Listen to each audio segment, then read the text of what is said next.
In today's video, I'm going to teach you how to change page background color. By the end, you'll know exactly how to switch the background of a page to a color that suits your content, improves readability, or simply matches your style.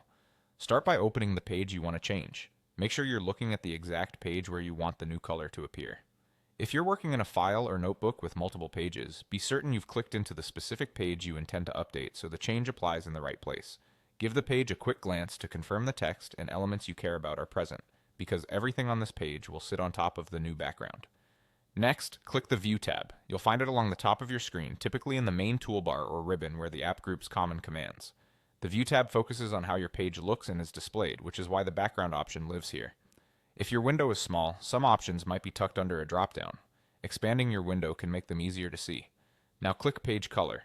This opens a set of color choices designed to change the visual tone of your page. The page color option affects the canvas behind your text and images, helping you reduce glare, add emphasis, or create a theme for your content. You're not changing the text itself, just the backdrop that frames it. Finally, select the desired color. As you browse, think about contrast and legibility. Light text on a dark background can look dramatic but may be harder to read for long stretches, while dark text on a soft, light background is often easier on the eyes. If you work in bright environments, a slightly warmer or muted shade can help cut glare. For notes or brainstorming, a gentle pastel can keep things calm and focused. For presentations, a richer color can make headings and key points stand out. If a preview appears when you hover, take a second to see how your page looks before committing. And remember, the color you choose on screen may appear different when printed or exported, so pick with your final output in mind.